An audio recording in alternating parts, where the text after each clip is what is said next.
Assalamualaikum anak-anak ibu semuanya. Sebelum memulai pembelajaran, jangan lupa kita berdoa dulu ya sayang. Dan kita mulai dulu dengan membaca Bismillahirrahmanirrahim.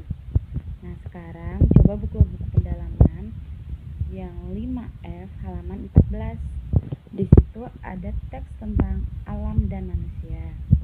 Nah nanti di situ setelah kamu baca ada soal sayang. Nah soalnya itu adalah kita membuat pertanyaan.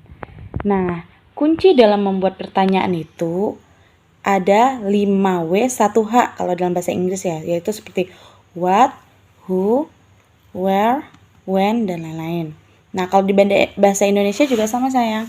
Ada yang namanya pertama kata apa, yang kedua siapa, ketiga di mana, keempat bagaimana, kelima kapan, dan keenam mengapa. Nah, dalam membuat pertanyaan harus diperhatikan dulu. Misalnya, kamu mau menanyakan tentang orang.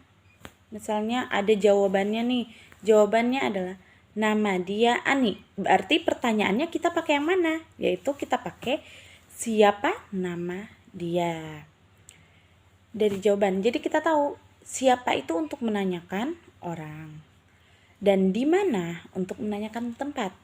Kapan untuk menanyakan waktu. Mengapa untuk menanyakan alasan atau sebab. Bagaimana untuk menanyakan cara. Sedangkan apa untuk menanyakan sesuatu. Jangan sampai salah atau terbalik. Karena dalam bahasa Indonesia itu semuanya harus sesuai dengan ejaan yang disempurnakan. Nah, karena kamu sudah kelas 5, kita belajar bahasa Indonesia yang benar ya sayang. Karena nanti kalau udah kelas 6 nih sayang, atau udah SMP sama, itu kalau kita salah menulis nama orang, misalnya menulis nama ibu sendiri yaitu Puput, P-nya itu harus huruf besar, tidak bisa kita pakai huruf kecil semua seperti itu. Terus nama tempat Bogor, B-nya juga harus huruf besar. Kalau kamu tulis Bogor, B-nya huruf kecil, itu salah dalam bahasa Indonesia. Makanya kita belajar menggunakan bahasa Indonesia yang baik dan benar, sama seperti pertanyaan ya. Nah, kalau untuk pertanyaan apa, siapa, bagaimana, itu ditaruhnya di depan aja kata tanyanya. Jangan misalnya kamu taruhnya di belakang. Kayak misalnya namanya siapa, itu jangan, kurang tepat. Tapi kamu tulisnya begini, siapa nama dia.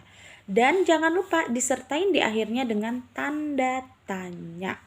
Ya nak, sebelum menjawab itu diperhatikan lagi ya. Namanya membuat pertanyaan harus menggunakan tanda tanya di akhirnya. Karena biasanya ibu lihat tuh kesalahan kamu satu, kamu benar jawabannya, cuma di akhirnya dikurangi tanda tanyanya tidak ada. Nanti akan ibu salahin karena kita sekarang belajarnya dengan benar, dengan serius ya, sesuai dengan EYD, yaitu ejaan yang disempurnakan.